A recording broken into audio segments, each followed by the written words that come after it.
श्रीमद् वाल्मीकि रामायण के द्वादश सर्ग को आज हम देखेंगे। हम अयोध्या कांड को देख रहे हैं। पीछे हमने देखा कि राजा दशरथ जब अपने महल में आते हैं तो कैकेयी को रूठा हुआ पाते हैं। फिर कैकेयी अपनी दोनों शर्तें रखती है तो राजा दशरथ बड़े व्यथित होते हैं उनकी बातों को सुन करके, और पहले कुछ क्रोध भी करते हैं, फिर कुछ अनुनय विनय भी करते हैं।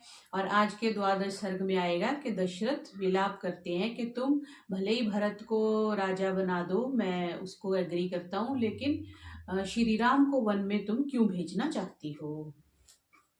तो आज हम द्वादश सर्ग से प्रारंभ कर रहे हैं। दशरथ का प्रलाप। अनर्थ रूप असिद्धार्था ह्यभीता भय दर्शिनी पुनराकारयामास तमेव वरमंगना। जब पाप रूपा कैकेयी का प्रयोजन सिद्ध नहीं हुआ तो वह भय रहित हो महाराज को भय दिखाते हुए फिर वही वर मांगने के लिए बोली।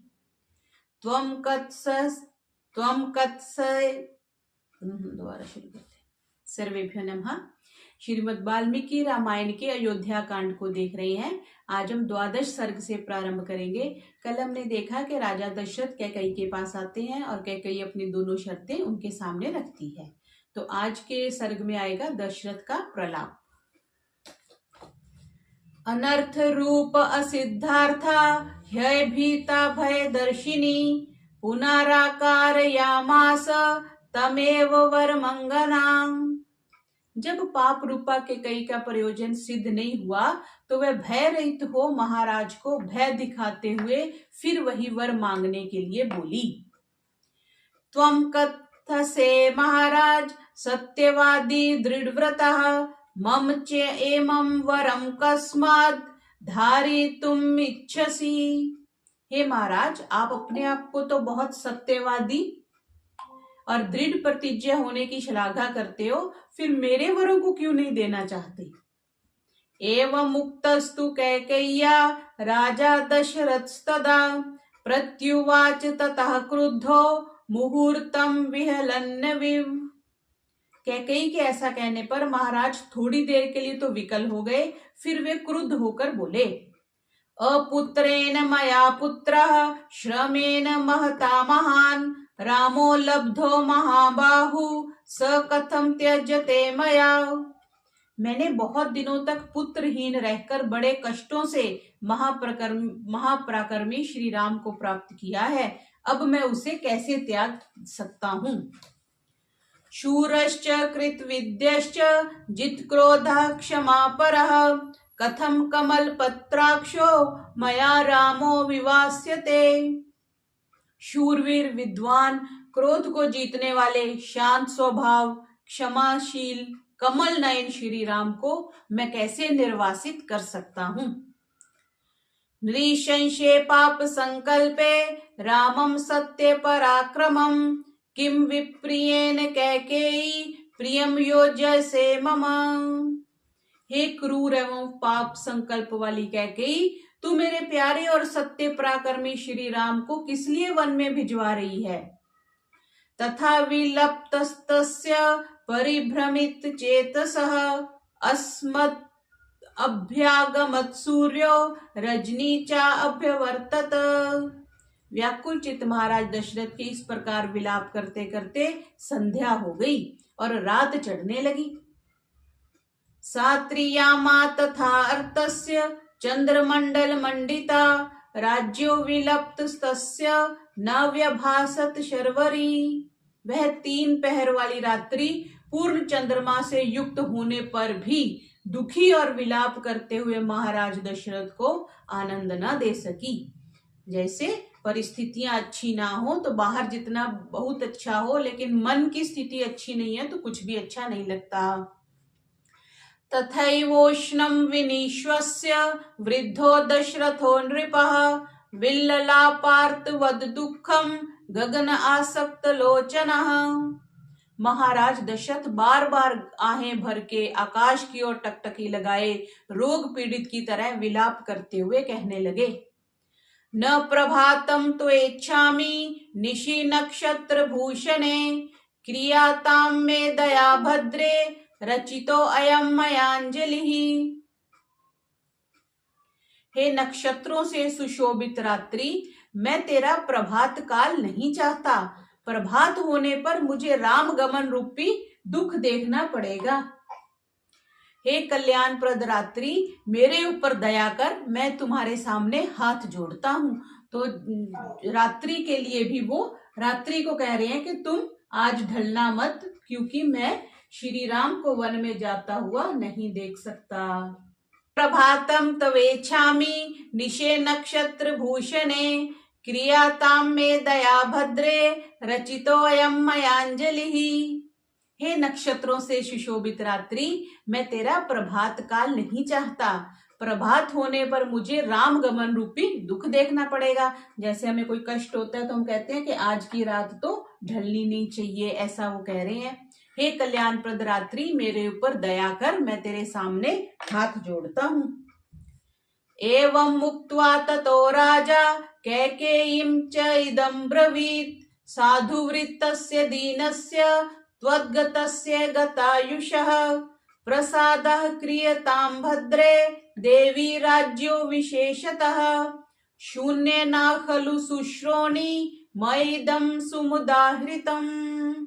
यह कहकर महाराज कैकेयी से बोले, साधु आचरण वाले, दीन, तेरी शरण में आए हुए और थोड़े दिन जीने वाले मेरे ऐसे राजा पर हे देवी कृपा कर। मैंने राम राज्य अभिषेक की घोषणा एकांत में नहीं अपितु सभा में करी है। वहां पर बहुत से लोग थे और अतः राम का राज्य अभिषेक नहीं हुआ तो मेरी बहुत निंदा होगी, इसलिए तू मेरे ऊपर कृपा कर। ततः स राजा पुनरेव मूर्छितः प्रियां तुष्टां प्रतिकूल भाषिणीं समीक्षस्य पुत्रस्य विवासनं प्रतीक्षितौ विसंज्ञौ निपपात दुखितः। उपयुक्त वचनों से असंतुष्ट, प्रतिकूल ही कहने वाली प्रिय कैकेयी को राम वनवास के प्रति दृढ़ निश्चय वाली जानकर महाराज अत्यंत दुखी हुए। वे मूर्छित और चेष्टा रहित होकर भूमि पर गिर पड़े। 13 सर्ग आगे। इसमें कैकेयी का उपालंब। पुत्र शोकार्दितं पाप विसंज्ञं पतितं भुवि विचेष्टमानमुद्वीक्ष्य सैक्ष्यवाकमिदं ब्रवीत्।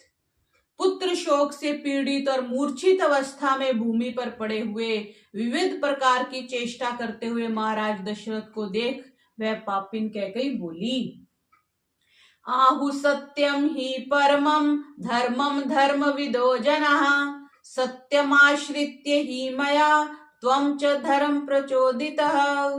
धर्म के मर्मज्ञ सत्य को ही परम धर्म बतलाते हैं। उसी सत्य का आश्रय लेकर मैं आपको धर्म पालन की प्रेरणा देती हूँ, अर्थात वर देने के लिए तुमसे कहती हूँ। सत्यमेक पदम ब्रह्म सत्य धर्म प्रतिष्ठितः सत्यमेवाक्षया वेदः सत्येन वाप्यते परम। इसको भी याद करेंगे। 13 अध्याय का 3। इसमें सत्य की महिमा कही गई है कि एकमात्र प्राप्त स्थान सत्य है। यमों में भी पहला सत्य आता है, सत्य अहिंसा। ठीक है, तो सत्य अस्ते अस्ते यम में डायरेक्ट सत्य नहीं आता है, लेकिन सत्य की बहुत महिमा है। तो वही कह रहे हैं, एकमात्र प्राप्य स्थान ब्रह्म सत्य है। सत्य में ही धर्म प्रतिष्ठित है। अक्षय वेद भी सत्य है और सत्य से ही ब्रह्म की प्राप्ति होती है। तो वही जो धर्म पे चलने वाले हैं, सबसे पहले वो सत्य को पकड़ते हैं, अधर्म को छोड़ देते हैं, असत्य को छोड़ देते हैं। सत्यम समनुवर्तस्व यदि धर्मे धृता मतिः सवरः सफलो मेस्तु वरदो ह्यसि सत्तम। हे राजन, यदि सत्य में आपका विश्वास है तो सत्य का पालन करते हुए मुझे मेरे मांगे हुए दोनों वर दीजिए, क्योंकि आप श्रेष्ठ वर देने वाले हो। धर्मस्य आकार्थम मम चैवाभिचोदनात् प्रव्राजय सुतं रामं त्रिखलु त्वां ब्रवीम्यहम्। धर्म की अभिवृद्धि के लिए तथा मेरी प्रेरणा से आप श्री राम को वन में भेज दीजिए। अब इसने यहाँ पे क्या शब्द बोल दिया? धर्मस्य अभिकामार्थम, धर्म की अभिवृद्धि के लिए मैं यह बात 3 बार कहती हूँ, अर्थात मेरे निश्चय में कोई परिवर्तन नहीं हो सकता। समयं च ममाद्येमं यदि त्वं न करिष्यसि अग्रतस्ते परित्यक्ता परित्यक्ष्यामि जीवितम्। अब वो धमकी दे रही है क्या कि हे राजन, यदि आप इस प्रतिज्ञा का पालन नहीं करेंगे तो आपके द्वारा परित्यक्त हुई मैं यही आपके सामने प्राण त्याग दूंगी। एवं प्रचोदितो राजा कैकेय्या निर्विशंकया नाशकत्पाशमुन्मुक्तं बलिरिंद्र कृतं यथा। जब कैकेयी ने निर्भीक होकर इस प्रकार कहा तब महाराज उस सत्य पाश से अपने आप को उसी प्रकार मुक्त ना कर सके जिस प्रकार राजा बलि इंद्र के पाश से नहीं छूट सके थे। राजा बलि की कथा भी आती है ना कि पूरी धरती आकाश मांग लिया, धरती पाताल मांग लिया, फिर धरती भी मांग ली, तो फिर वो कहते हैं कि मैं दूसरा कदम कहाँ रखूं, तो दूसरा कदम रखने के लिए फिर उन्होंने अपना सिर आगे कर दिया था। ये तस्वीर भी मिलती है कि राजा बलि के सिर पर पैर रखा हुआ उन्होंने। तो कह रही है कि ऐसे ही, क्योंकि जब उसने सत्य का वचन दे दिया, सत्य की सौगंध डाल दी, तो राजा दशरथ अपने आप को फ्री नहीं कर सके उससे। उद्भ्रांत हृदयश्चापि विवर्ण वदनो अभवत् सधुर्यो वै परिस्पंदन युग चक्रांतरम यथा। महाराज दशरथ का हृदय व्याकुल एवं चेहरा पीला हो गया और उनकी दशा 2 पहियों के बीच में घूमने वाले धुरे की भांति अस्थिर हो गई। विहलाभ्याम च नेत्राभ्याम पश्यन्निव स भूपतिः कृच्छार्दर्येन संस्तभ्य कैकेयीमिदम् अब्रवीत्। चिंता और शोक के कारण महाराज इतने व्याकुल हो गए कि उन्हें कुछ दिखाई नहीं पड़ता था। बड़ी कठिनाई से धैर्य धारण कर उन्होंने कैकेयी से कहा, यस्ते मंत्र कृतः पानिर अग्नौ पापे मया धृतः तम त्यजामि स्वजं चैव तम पुत्रम सह त्वया। हे पापिन, विवाह के समय यज्ञ अग्नि के सामने वैदिक मंत्रोच्चारण पूर्वक मैंने जो तेरा हाथ पकड़ा था उसे आज मैं छोड़ता हूँ। तेरे पुत्र भरत का भी तेरे साथ त्याग करता हूँ। तुम दोनों से अब मेरा कोई संबंध नहीं रहेगा।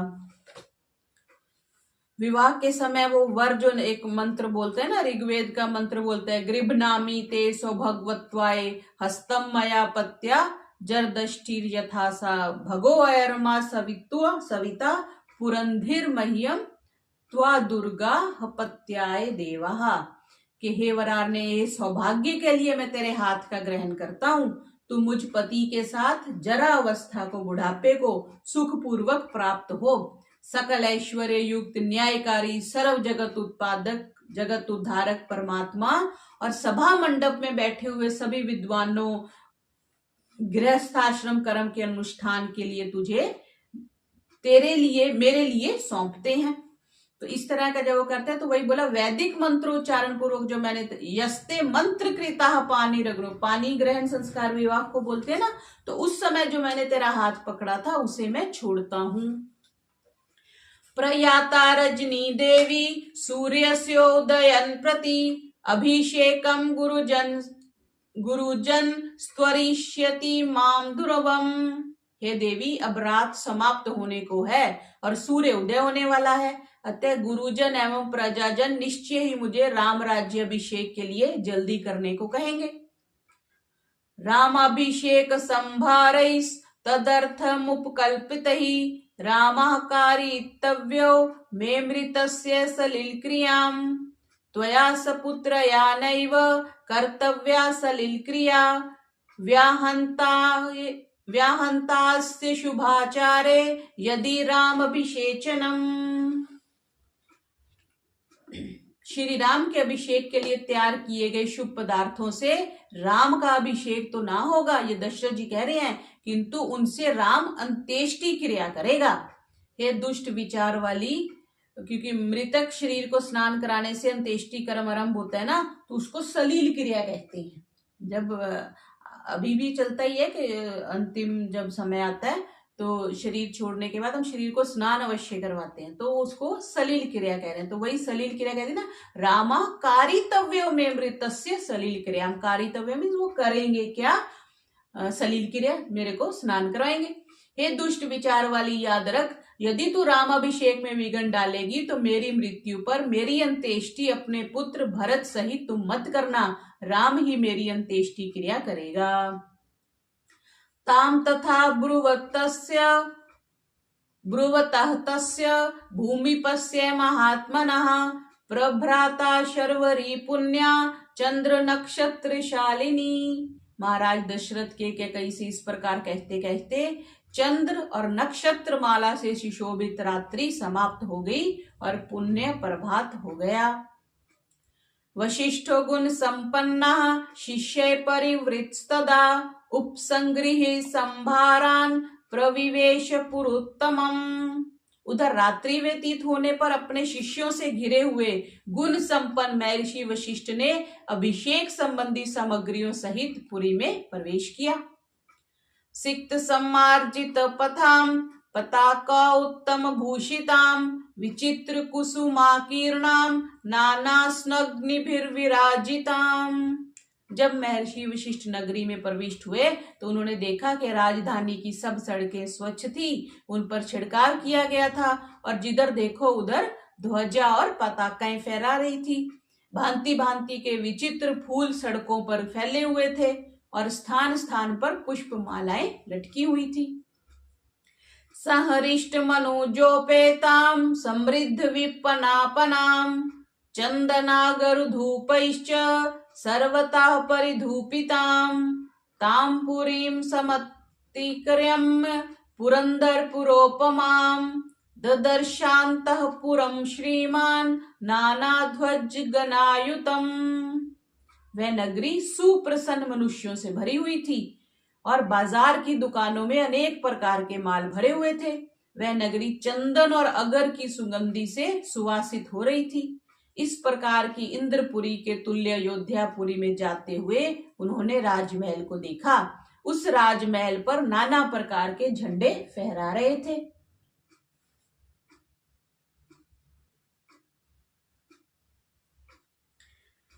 तदन्तःपुरमासाद्य व्यतिचक्राम तं जनम वशिष्ठा परम प्रीतः परमर्षि विवेशः। भीड़ को हटाते हुए महर्षि वशिष्ठ किसी प्रकार अंतापुर के द्वार पर पहुंचे और अंतापुर में प्रविष्ट हुए। सत्वपश्य द्विनिष्क्रांतम सुमंत्रम नाम सारथिम द्वारे मनुज सिंहस्य सचिवं प्रियदर्शनम तमुवाच महातेजः सूतपुत्रं विशारदं वशिष्ठा क्षिप्रमाचक्ष्व नृपेते मामिहागतम्। भीतर जाते समय अंतापुर के द्वार पर उनकी भेंट मनुज श्रेष्ठ दशरथ के सारथी शोभन मूर्ति सुमंत्र से हुई। महातेजस्वी वशिष्ठ जी ने क्रिया कुशल सूत पुत्र सुमंत्र से कहा कि महाराज को मेरे यहाँ आने का समाचार शीघ्र कह दीजिए। इति तस्य वचः श्रुत्वा सूतपुत्रो महात्मनः स्तुवन् नृप शार्दूलम् प्रविवेश निवेशनम्। महात्मा वशिष्ठ के इन वचनों को सुनकर सूत पुत्र सुमंत्र महाराज की स्तुति करते हुए अंदर प्रविष्ट हुए। स समीप स्थितो राज्यस् तामवस्थाम अजज्जीवान् वाग्भी परम तुष्टाभिर अभिष्टोतुम प्रचक्रमे। सुमंत्र महाराज दशरथ के निकट पहुंच गए, परंतु महाराज की वास्तविक स्थिति को ना जानने के कारण प्रसन्नता प्रकट करने वाले वचनों के द्वारा उनकी स्तुति करने लगे। ततः स राजा तम सूतम सन्नहर्षा सुतम प्रति शोक रक्ते क्षणा श्रीमान उद्वीक्ष्योवाच धार्मिकः वाक्यस्तु खलु मर्माणि मम भूयो निकृन्तसि। तब धर्मज्ञ महाराज दशरथ, जो राम अभिषेक ना होने के कारण दुखी थे और जिनकी आंखें लाल हो गई थी, सुमंत्र की ओर देखकर बोले कि हे सुमंत्र, अपने स्तुति वचनों से मेरे हृदय को और क्यों छेद रहे हो। सुमंत्रः करुणं श्रुत्वा दृष्ट्वा दीनं च पार्थिवं प्रगृहीताञ्जलि किंचित तस्माद् देशाद् अपाक्रमत्। सुमंत्र महाराज दशरथ के ये करुण वचन सुनकर और उनकी दीन अवस्था देखकर हाथ जोड़ जहां पहले खड़े थे उस स्थान से कुछ दूर हट गए। जैसे कुछ डरावना होता है या कुछ अनएक्सपेक्टेड होता है तो हम पीछे हट जाते हैं, वैसे हो गए। यदा वक्तुम स्वयं दैन्यान शशाक महीपतिः यदा सुमंत्रम मंत्रज्ञा कैकेयी प्रत्युवाचः। जब महाराज दीनता के कारण कुछ ना बोल सके तब अपना काम बनाने में निपुण कैकेयी सुमंत्र से बोली। सुमंत्र राजा रजनीम राम हर्ष समुत्सुकः प्रजागर परिश्रांतो निद्राया वश्यमेयीवान। हे सुमंत्र, राम के अभिषेक के आनंद में मगन होने के कारण महाराज सारी रात जागते रहे। देखो झूठ बोला कैकेयी ने, रात भर जागरण के कारण थके हुए इस समय वे सो रहे हैं। खुद तो वो सत्य की वो उदाहरण दे रही है राजा दशरथ जी को और खुद झूठ बोल रही है। तद्गच्छ त्वरितं सूत राजपुत्रम यशस्विनम राममानाय भद्रम ते नात्र कार्या विचारणा। अतः हे सूत, तुम शीघ्र जाओ और यशस्वी राजकुमार राम को यहाँ बुला लाओ। इस विषय में सोच विचार की कुछ भी आवश्यकता नहीं है। अश्रुत्वा राम वचनम कथम गच्छामि भामिनी तत्श्रुत्वा मंत्रिणो वाक्यम राजा मंत्रिणम अब्रवीत। इस पर सुमंत्र ने कहा कि हे भामिनी, मैं महाराज की आज्ञा के बिना कैसे चला जाऊं। मंत्री की यह बात सुनकर महाराज दशरथ से कहा, क्योंकि ऐसा होता है ना, जब बड़ा व्यक्ति बैठा हो तो बड़े से कोई छोटा आज्ञा देता है तो उसको नहीं स्वीकार किया जा सकता, क्योंकि जब महाराज बैठे हैं, महाराज उस कक्ष में है, तो महाराज की आज्ञा से वो जाएगा, महारानी की थोड़ी ना सुनेगा। इसलिए उसने कहा कि मैं महाराज की आज्ञा के बिना कैसे चला जाऊं। सुमंत्र रामम द्रक्ष्यामि शीघ्रमानय सुंदरम निर्जगाम सच प्रीत्या त्वरितो राज शासनात्। फिर वो बोले कि सुमंत्र, मैं सुंदर राम को देखना चाहता हूं, जाओ और उसे शीघ्र लिवा लाओ। श्री राम के बुलाने में महाराज की आज्ञा समझ वे प्रसन्न होते हुए वहां से चल दिए। अब आगे चतुर्दश सर्ग। श्री राम को बुलाने के लिए सुमंत्र का प्रेषण। स राजवचनम श्रुत्वा शीर्षा प्रणिपत्यतम निर्जगाम निरुपवासान्यं मन्यमाना प्रियम महत्। महाराज के वचनों को सुन और उनको प्रणाम कर सुमंत्र राजभवन से चल दिए। वे अत्यंत प्रसन्न थे कि आज राम का राज्याभिषेक होगा। सारे राज्य के लोग ही प्रसन्न थे। प्रपन्नो राजमार्गम च पताका ध्वज शोभितम हृष्ट प्रमुदितः सूतो जगामाशु विलोकयन्। सुमंत्र रंग बिरंगी ध्वजा पताकाओं से सुशोभित राजमार्ग पर उपस्थित हो इधर उधर देखते भालते हर्षित हुए शीघ्रता से चलने लगे। ततो ददर्श रुचिरम कैलास शिखर प्रभम रामे वेशम सुमंत्रस्तु शक्र वेशम समप्रभम।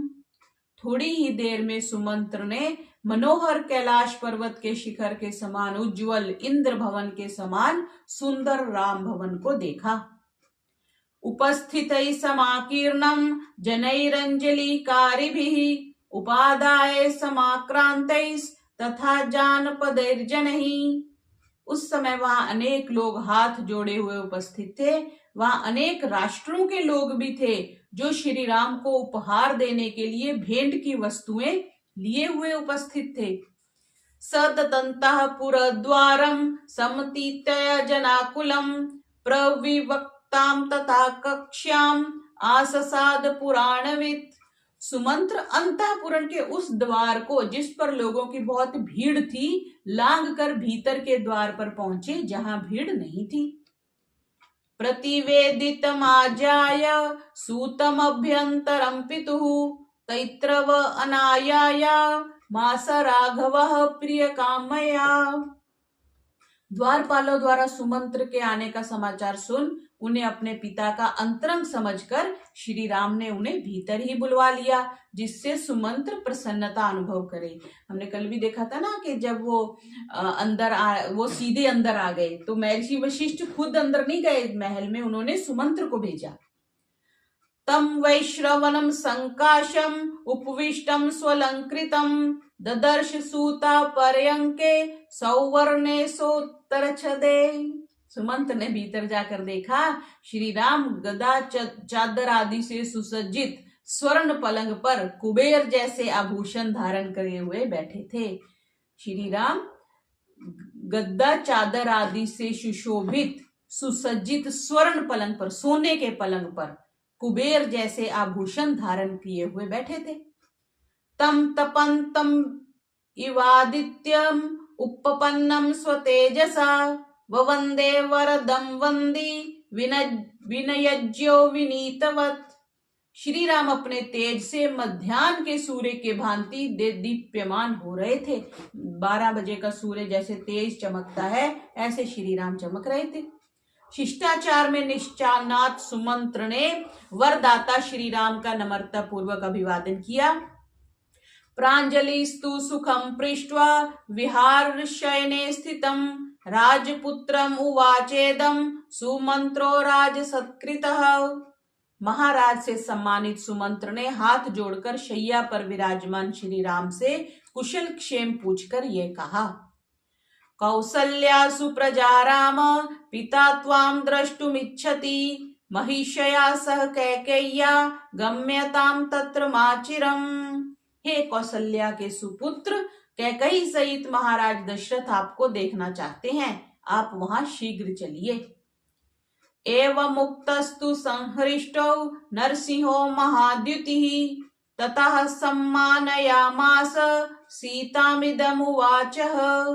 सुमंत्र की यह बात सुन पुरुष सिंह तेजस्वी राम अति प्रसन्न हुए और आदर पूर्वक सीता जी से बोले।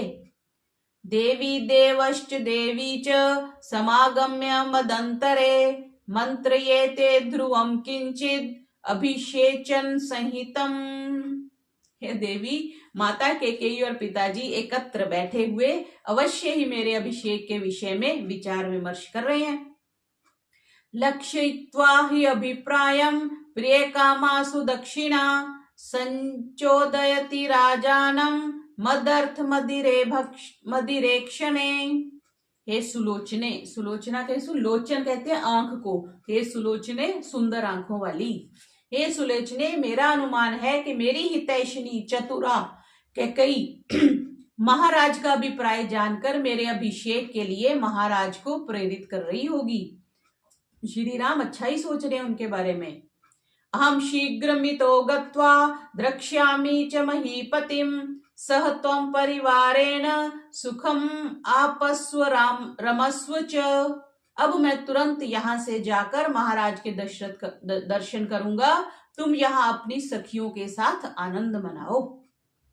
अथ सीतामनुज्ञाप्य कृत्कौतुकमंगलः निश्चक्राम सुमंत्रेण सह रामो निवेशनात्।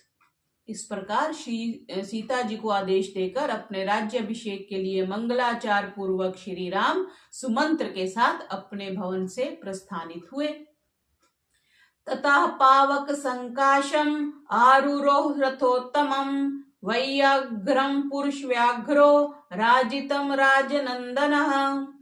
तदंतर दशरथ नंदन पुरुष सिंह श्री राम उस दिव्य रथ पर आरूढ़ हुए जो अग्नि के समान चमकता था और जो व्याघ्र चरम से मढ़ा हुआ था, व्याघ्र के चरम से मढ़ा हुआ था।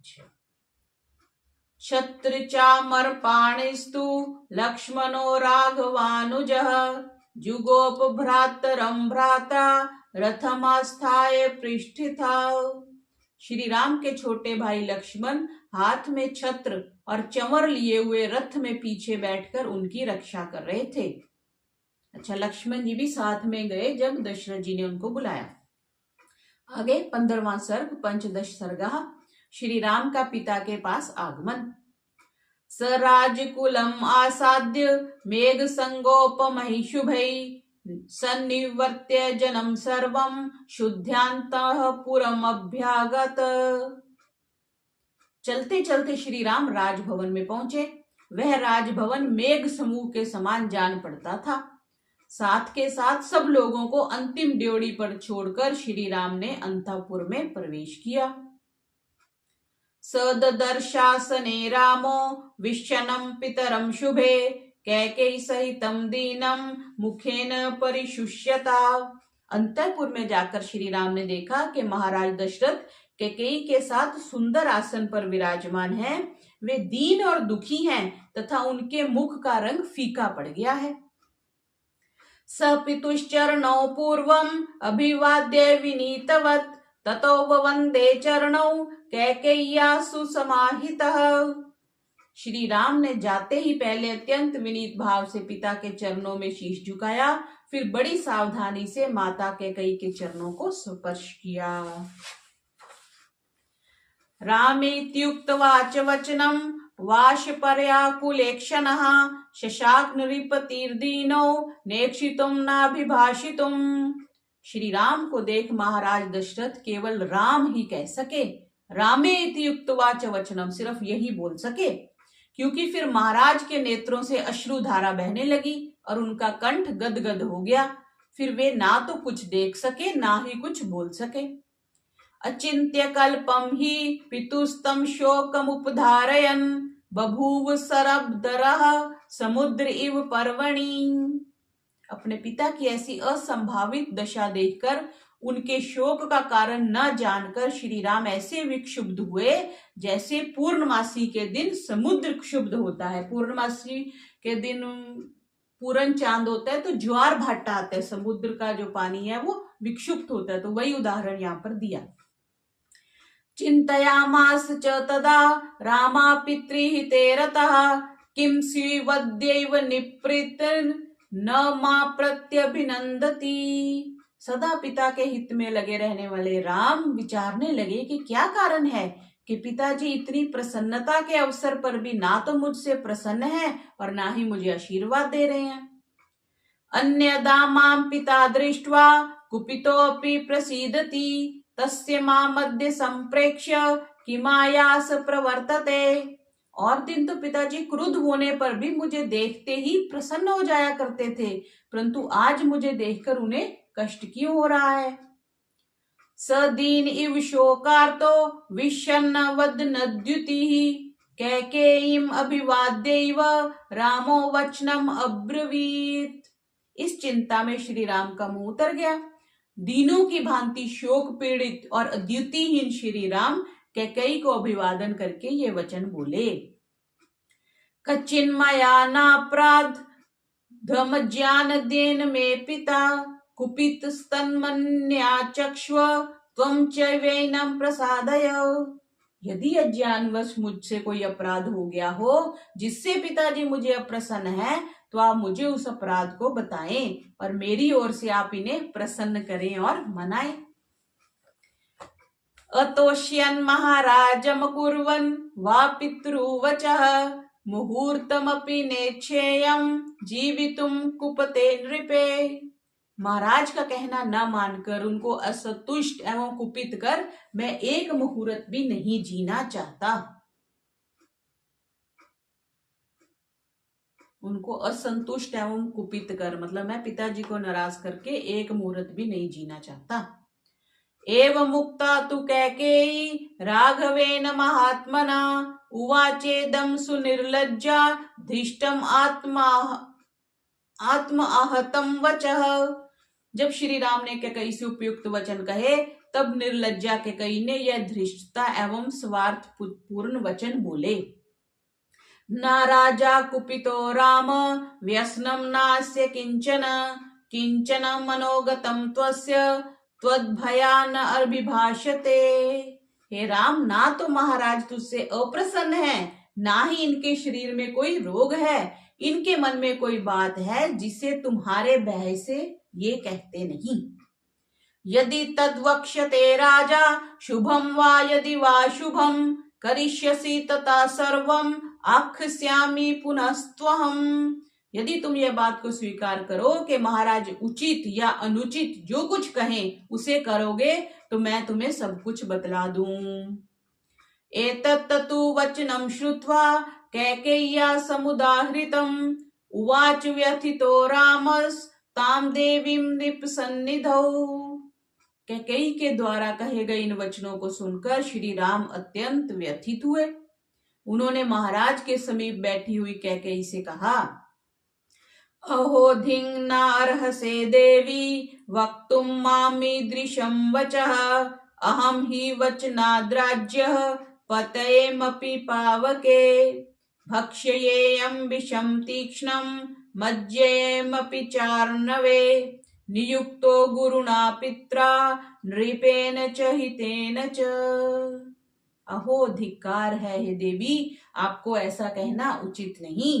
महाराज की आज्ञा से मैं जलती चिता में कूद सकता हूँ, पत्यमेवपि पावके, और हलाहल विष का पान कर सकता हूँ, भक्ष्येयम विषम तीक्ष्णम, तेज जो जहर है मैं उसको भी पी सकता हूँ, और मज्जेमपि चार्णवे, अर्णव कहते हैं समुद्र को, ओमृतंच सत्यंच अभिदा तपसो दे जाए तदो रात्रि जाता था। अर्णवे, अर्णवे वहां बोलते हो ना, अर्णवे समुद्र है, तो यहाँ मज्जे मपी चार्णवे, मैं समुद्र में भी छलांग लगा सकता हूँ। ऐसी अद्भुत पितृभक्ति थी। क्या बोला कि मैं जलती चिता में कूद सकता हूँ, समुद्र में कूद सकता हूँ, और हलाहल विष का पान कर सकता हूँ। क्यों? पिता के लिए। अपने गुरु, हितकारी, राजा और पिता के आदेश से ऐसा कौन सा कार्य है जिसे मैं ना कर सकूं। तद्ब्रूहि वचनम देवी राज्यो यद्भिकांक्षितम करिष्ये प्रतिजाने च रामोद विनिर्भिभाषते। हे देवी, महाराज दशरथ को जो भी अभिष्ट है वह तू मुझसे कह, मैं प्रतिज्ञा करता हूं कि मैं उनकी आज्ञा का पालन करूंगा। माता सदा स्मरण रख, राम दो प्रकार की बात नहीं कहता। ये बहुत प्रसिद्ध है, राम, श्री राम दो बात नहीं कहते। जो उन्होंने कह दिया कि मैं करूंगा तो करूंगा। रामो द्वि न अभिभाषते, दो प्रकार नहीं बोलते। ये एक हनुमान नाटक में भी, इस संबंध में भी एक सुंदर श्लोक आया, द्विशरम नाभिसंधते द्विस्थापयति न आश्रितान द्विददाति न चार्थिभ्यो रामो द्विनिभा भाषते। राम दो बार बाण को धारण नहीं करते, अर्थात दो बार एक ही बाण को नहीं चलाते, अथवा एक ही बाण से मतलब शत्रु का काम तमाम कर देते हैं, उनको दूसरी बार बाण चलाने की जरूरत नहीं पड़ती। और राम दो बार आश्रितों को भी स्थापित नहीं करते, अर्थात एक ही बार में, जिसे कहते हैं ना, वन गो में ही सारा काम कर देते हैं, दोबारा उनको उसको रिवाइज करने का या एडिट करने की जरूरत नहीं पड़ती। और वे याचकों को दो बार नहीं देते, अर्थात एक ही बार में दरिद्रों के दारिद्र्य को पूर्णतः समाप्त कर देते हैं। और राम दो बात नहीं करते, अर्थात एक बार कही हुई प्रतिज्ञा का पालन करते हैं। तमार्जुन समायुक्तम अनार्या सत्यवादिनम उवाच रामम कैकेयी वचनम भृशदारुणम। तब अनार्या, एक आर्या होता है, एक अनार्या होता है, तो अनार्या क्षुद्राश्या कैकेयी उस सरल स्वभाव एवं सत्यवादी श्री राम से यह कठोर वचन बोली। पुरा देवासुरे युद्धे पित्रा ते मम राघव रक्षितेन वरौ दत्तौ सशल्येन महारणे। हे राम, पूर्व काल में देवासुर संग्राम में शत्रु के बाणों से पीड़ित और मेरे द्वारा रक्षित तुम्हारे पिता ने मेरी सेवाओं से प्रसन्न होकर मुझे दो वर दिए थे। अत्र मे याचितो राजा भरतस्य अभिषेचनम गमनम दंडकारण्ये तब चा अद्येव राघव। तो दशरथ जी ने ये बात राम को नहीं कही, कैकेयी ने कही। हे राम, मैं उन दो वरों में से एक तो भरत का राज्य अभिषेक और दूसरे से तुम्हारा आज ही दंडकारण्य गमन मांगा है। इतनी कठोर है, उस कैसे बोल दिए बात, और श्री राम को बोल रही है वो। यदि सत्य प्रतिज्ञम त्वं पित्रम कर्तुम इच्छसि आत्मानं च नरश्रेष्ठ मम वाक्यमिदं शृणु। हे नरश्रेष्ठ, यदि तुम अपने पिता को और अपने आप को सत्य प्रतिज्ञ सिद्ध करना चाहते हो तो मैं जो कुछ कहूं उसे सुनो। सन्निदेशे पितुस्तिष्ठ यथानेन प्रतिश्रुतम् त्वया आरण्यं प्रवेष्ट वयं नववर्षाणि पंच च। तुम पिता की आज्ञा के पालन में स्थिर और तत्पर रहो, जैसा कि उन्होंने प्रतिज्ञा की है। तुम्हें 14 वर्ष के लिए वन में चले जाना चाहिए। अब ये विचार का विषय है कि 14 वर्ष उसने क्यों काउंट किए। भरतस्त्व अभिषिच्येत यत्ते तदभिषेचनम त्वदर्थे विहितम राजा तेन सर्वेण राघव। हे राम, महाराज दशरथ ने तुम्हारे राज्य अभिषेक के लिए जो सामग्री एकत्रित कराई है उससे भरत का राज्य अभिषेक हो। सप्त सप्त च वर्षाणि दंडकारण्यमाश्रितः अभिषेकमिमं त्यक्त्वा जटाजिन्धरो वस। कैसे बोल सकते हैं, देखो कितने बड़ी बात है, कितने वो तो तभी हम उनको भगवान कह देते हैं ना, कि इतना ऐश्वर्य था उनके पास और इतनी बड़ी बात उसने कही और उन्होंने सुन ली। कब? जब 2 घंटे बाद वो राजा बनने वाले हैं और 2 घंटे पहले उनको कह दिया कि तुम जटाधारी करो। इसमें ये बोला ना, तुम इस अभिषेक को त्याग करके जटा और मृग चरम धारण कर 14 वर्ष तक दंडक वन में चले जाओ। आजकल के जैसे आश्रम है वैसे थोड़ी ना तब वन होते थे, कोई सुविधा नहीं होती थी, फिर भी उनको कह दिया। राजा को, वो भी चक्रवर्ती राजा और इतना धैर्यवान, इतनी उनकी पीछे प्रशंसा ये श्री राम को, उसने कैसे कह दिया। कितनी कठोर रही होगी कैकेयी उस समय। भर्ता कौशलपुरे प्रशास्तु वसुधामिमां नाना रत्न समाकीर्णा स्वाजिरिथ कुंजराम। भरत कौशलपुर में रहकर विभिन्न प्रकार के रत्नों से भरपूर तथा घोड़े, रथ और हाथियों सहित इस राज्य का प्रशासन करे। एतेन त्वां नरेन्द्रोऽयं कारुण्येन समाप्लुतः शोक संक्लिष्ट वदनो न शक्नोति निरीक्षितुम्। यही कारण है कि महाराज करुणा से पूर्ण है, शोक से उनका मुख शुष्क हो रहा है और वे तुम्हारी ओर देख भी नहीं सकते।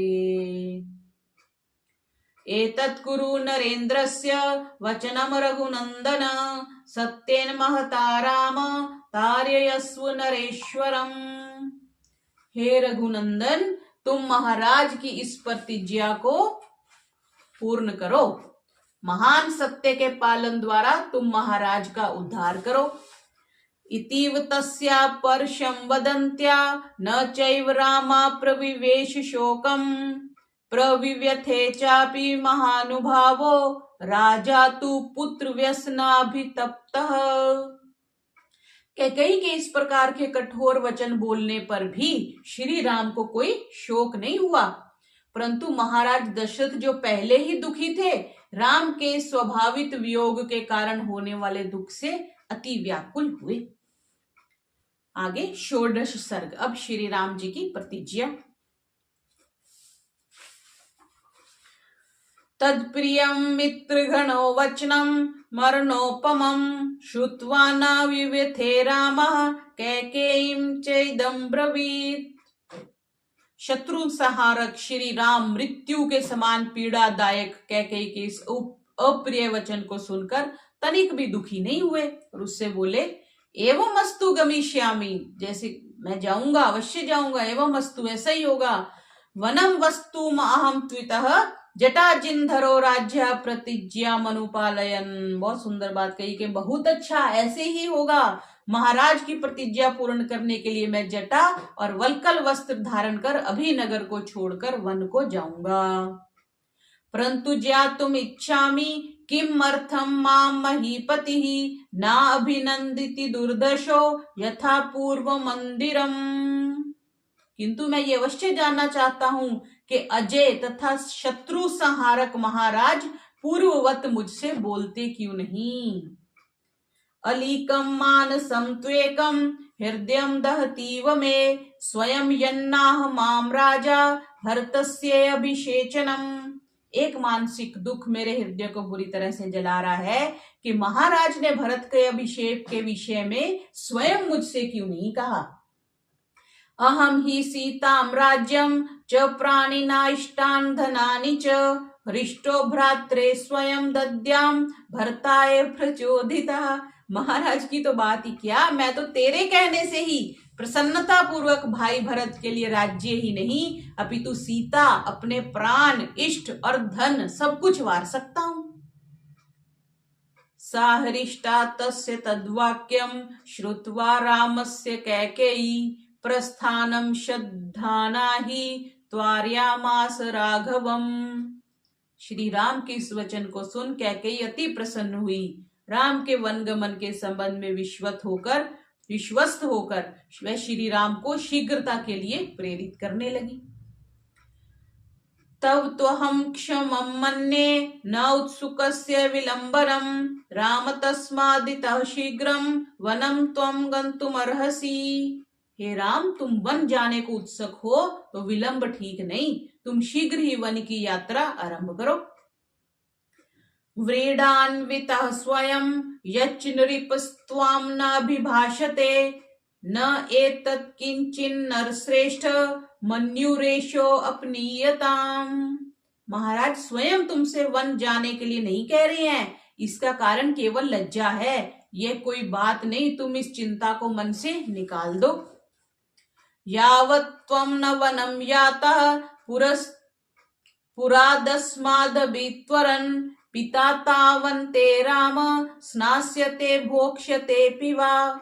देखो कितनी कठोर हो गई कि हे राम, जब तक तुम नगर से वन को नहीं चले जाते तब तक महाराज ना तो स्नान करेंगे और ना ही भोजन करेंगे। देखो महाराज ने ऐसी कोई प्रतिज्ञा नहीं करी, क्या कहीं अपने मन से बना के बोल रही है कि ना तो ये स्नान करेंगे ना भोजन करेंगे। धिक कष्टमिति निश्वस्य राजा शोक परिप्लुतः मूर्छितो न्यपततस्मिन् पर्यंके हेमभूषिते। कैकेयी के इन वचनों को सुनकर महाराज तुझे धिक्कार, शोक यह कहते हुए और अत्यंत शोक और पीड़ित हो निश्वास छोड़ते हुए मूर्छित होकर स्वर्ण मंडित पलंग पर गिर पड़े। देखो भी जाना तो है ही और उन्होंने मान भी लिया है, फिर उसको इतनी जल्दी है और देखो भरत भी उपस्थित नहीं है उस समय कि भरत का होना हो, लेकिन उनको भेजने की कितनी जल्दी है।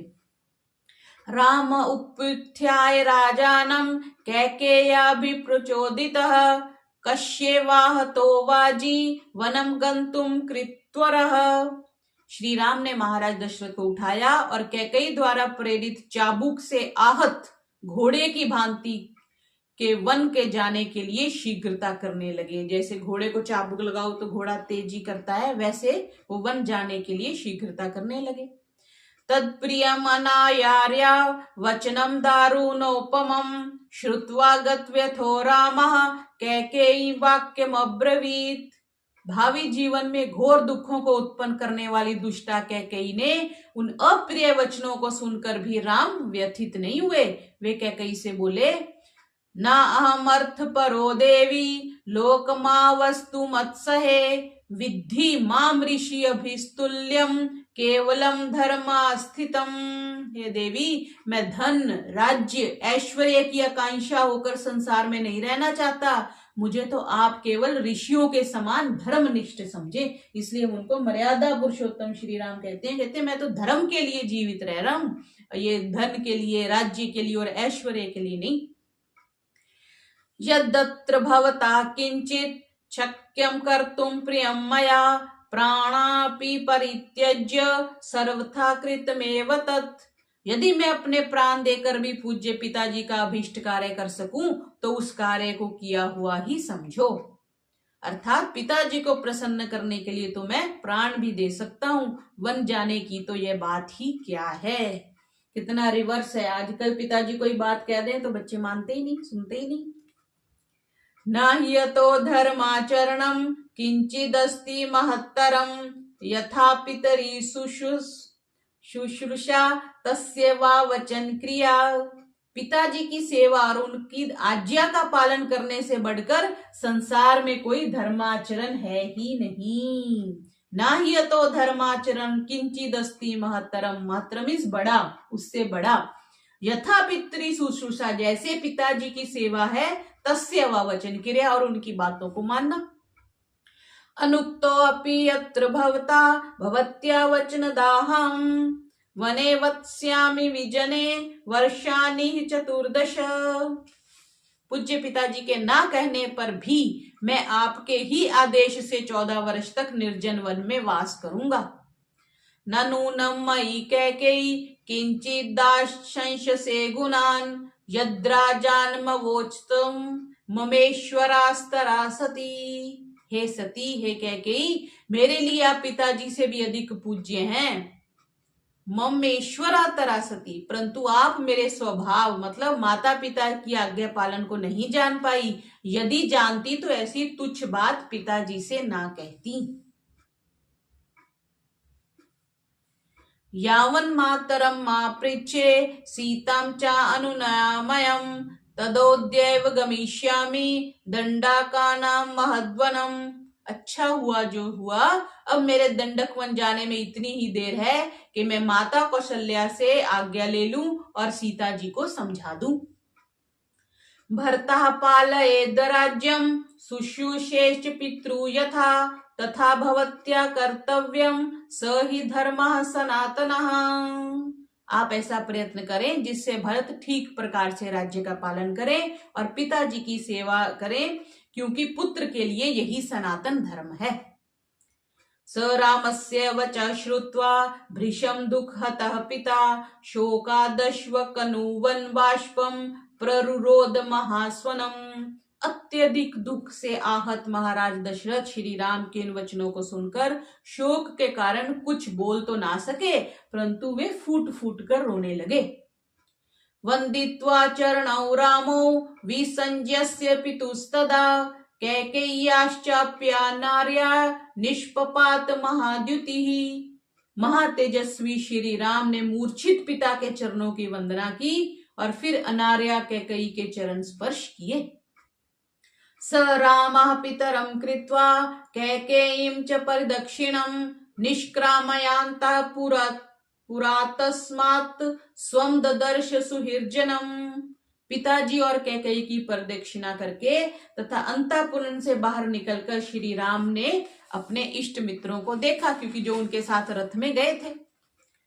तम बाष्प परिपूर्णाक्षः पृष्ठतो अनुजगामः लक्ष्मणा परम क्रुद्धा सुमित्रानंद वर्धनः।